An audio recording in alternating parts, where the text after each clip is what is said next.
Parahnya kondisi perlengkapan tugas anggota Satpol PP dan pemadam kebakaran Kabupaten Padang Pariaman mendapat perhatian serius dari anggota Komisi 1 DPRD Padang Pariaman.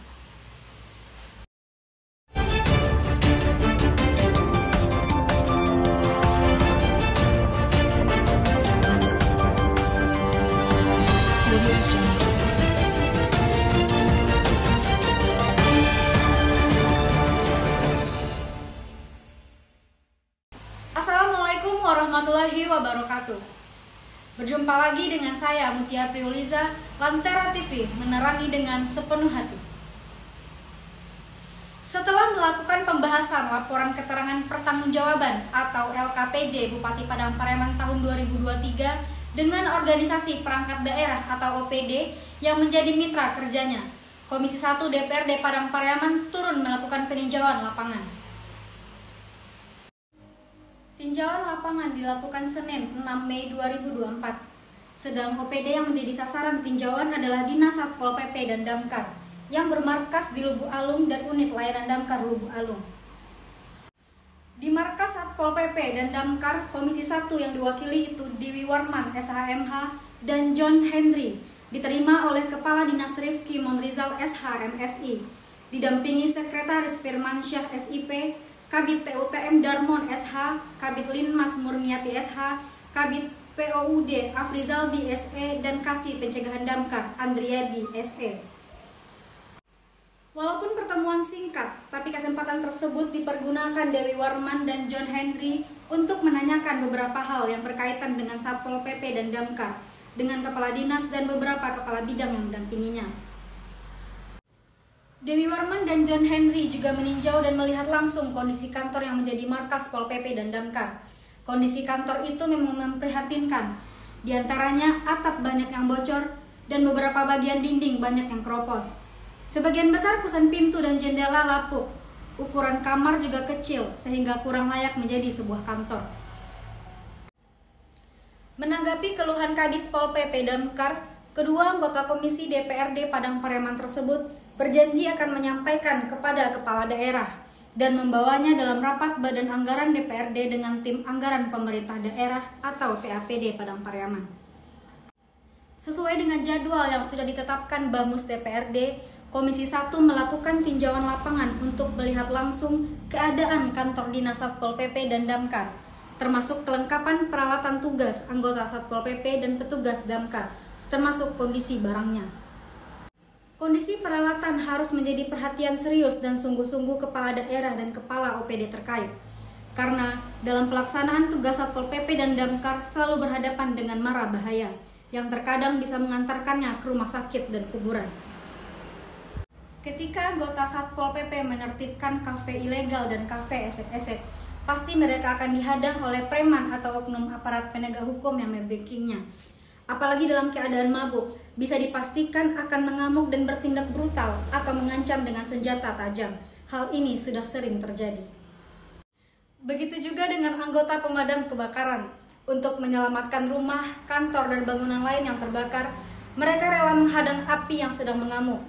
Kemudian juga ketika menyelamatkan anak yang terjatuh ke sumur dengan kedalaman 5-7 meter atau menangkap ular piton yang masuk ke dalam rumah warga. Menurut anggota DPRD Padang Pariaman dari P3 tersebut, baik anggota Satpol PP maupun Damkar sangat memerlukan peralatan yang memadai untuk perlindungan diri mereka ketika bertugas. Begitu juga dengan kendaraan pemadam kebakaran, harus sehat sehingga bisa dipacu, punya sirine, bisa menghisap dan menyemprot air serta selalu stay di posko. Karena tidak mungkin untuk menolong orang lain, mereka mengorbankan diri sendiri. Siapa yang mengurus keluarganya ketika mereka kecelakaan atau tewas dalam bertugas? Tidak selesai hanya dengan BPJS Tenaga Kerja. Apakah kepala daerah atau sekda selaku ketua tim anggaran pemerintah daerah ataupun kepala dinasnya yang akan memenuhi kebutuhan anak dan istrinya, kata Dewi Warman menambahkan. Dewi Warman dan John Henry juga menegaskan kepada Kadis Pol PP dan Damkar, bagaimanapun caranya dan apapun kondisinya, semua kebutuhan tugas anggota Satpol PP dan Damkar harus dipenuhi. Kemudian bayarkan BPJS Kesehatan mereka, tidak cukup hanya dengan BPJS Tenaga Kerja.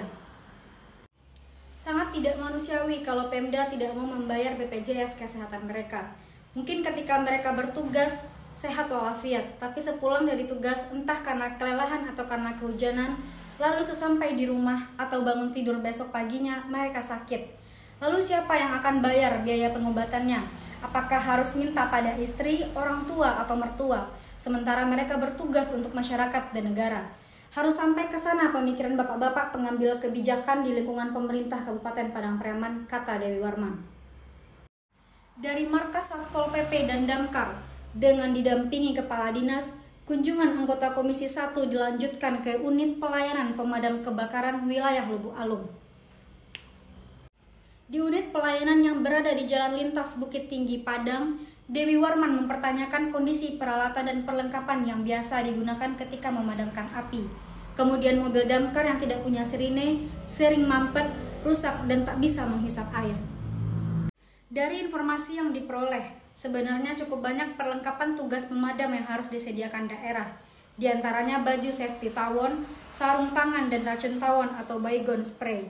Kemudian alat untuk penyelamat ketinggian seperti tali karmantel, body hams, figure of right, karbinel, jumar, tali prusik, webbing, monorail, pulai, sarung tangan, helm dan breathing aparatus alat bantu pernafasan. Memang ada alat bantu pernafasan di damkar, tapi hanya ada tabungnya, oksigennya kosong dan itu pun sudah lama tidak digunakan. Seterusnya nozzle atau pistol penyiraman yang dalam kondisi rusak, sepatu bot sobek sehingga air masuk ke dalam sepatu dan itu berisiko terkena setrum listrik. Begitu juga dengan helm, banyak yang rusak dan tali penjepit sebagian besar sudah putus. Lalu peralatan vertical rescue masih kurang dan perlu dilengkapi, di antaranya webbing, monorail, sarung tangan, helm dan baju tawon. Alat selam ada tapi tak pernah terawat. Makan api. Terus ini udah lebih 15 tahun ya. Ini terakhir di zaman BPD ya. Jadi warisan dari BPD, wakaf dari BPD Padang Pariaman ketika Damkar masih bergabung dengan BPD. Terus ini lagi bajunya. Ini baju kalau dibawa menerobos api ini bisa terbakar.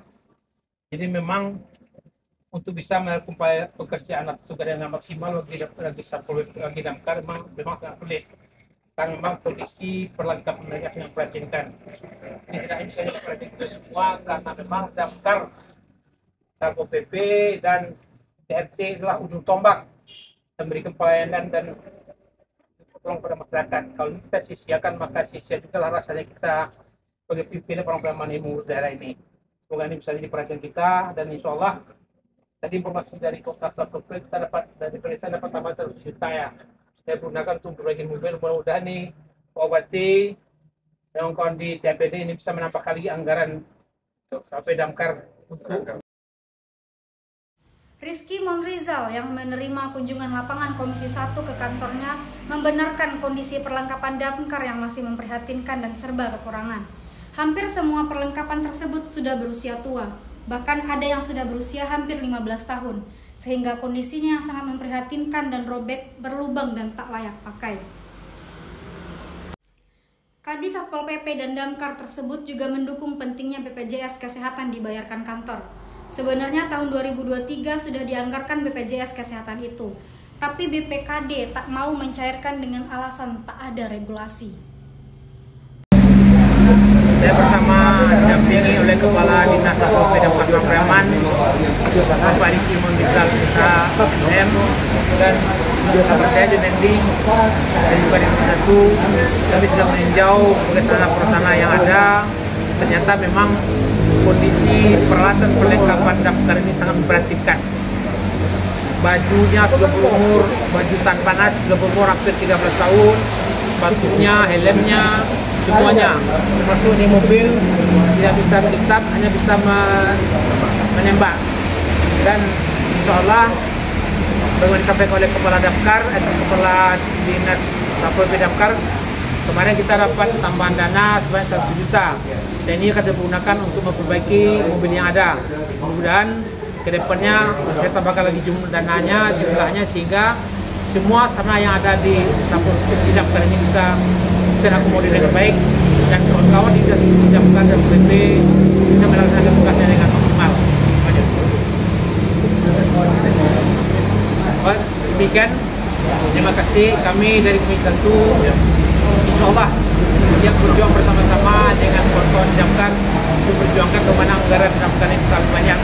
Semuanya tentu kita pulangkan kepada Allah Subhanahu Wa Taala, dan semoga hal ini juga bisa menjadi perhatian kepala pemerintah daerah agar Damkar pada benar bisa betul-betul melaksanakan tugasnya secara maksimal, memberikan bantuan dan pertolongan baik yang membuat dengan kebakaran maupun bencana-bencana lainnya yang dibuka dan menjawab Damkar. Terima kasih.